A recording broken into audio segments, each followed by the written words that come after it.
So I just almost missed my flight, which is there, by about 30 seconds. I'm on my way to the 5th annual South Australian Space Conference. I'm Dylan O'Donnell and this is Star Stuff.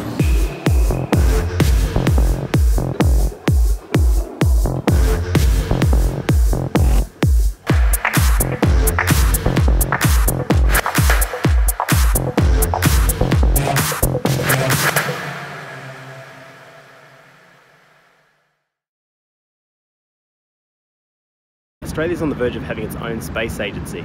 This was only announced last year, and there was a report commissioned which is due out this week about Australia's space industry capability, and I wanted to be a witness for this. I want to be there during this process.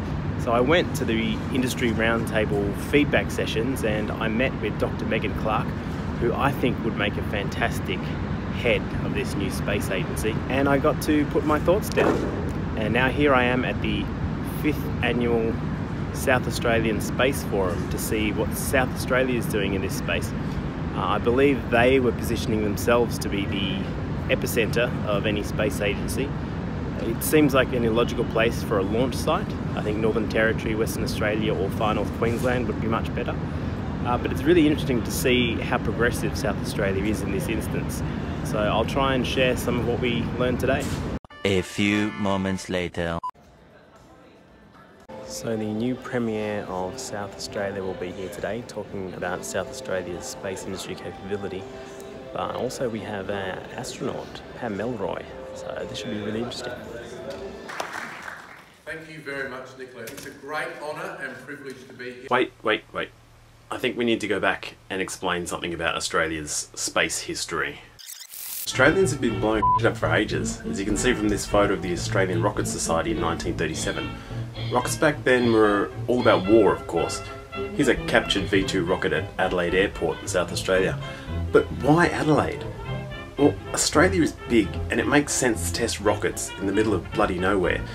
About 450 kilometres of land was reserved for playing with rockets, which became the Woomera Rocket Range and is completely military land. Let me put this into perspective for you. Woomera is over 100,000 square kilometres of rocket playground compared to Cape Canaveral's 5 square kilometres. That's right, 5. So we've already got a launch facility and we even launched a satellite from there. What's the problem?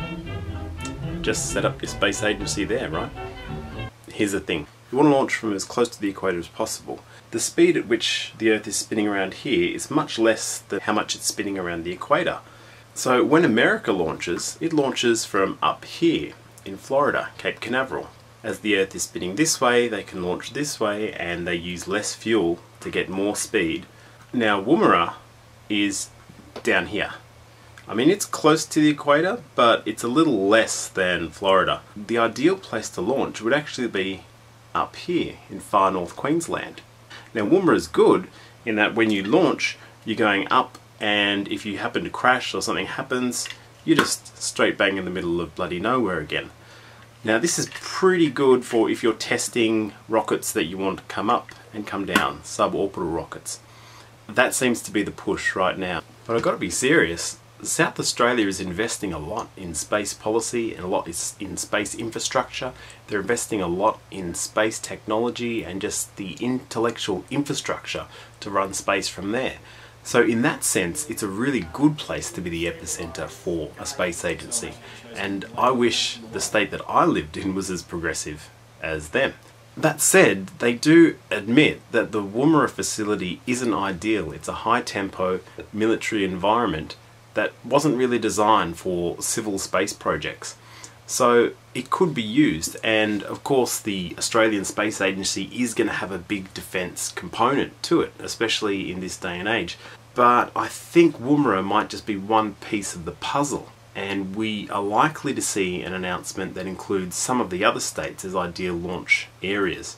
Now we see a lot of good infrastructure already in Western Australia, New South Wales, Canberra, but a lot of this infrastructure is actually owned by other people, like the European Space Agency or our military alliance with America. So we've been a launch pad for a lot of other people, but now is the time we need to actually have our own space agency and do this sort of stuff for ourselves. Now the Europeans did come along a while ago and said, "Do you want to be part of the European Space Agency?"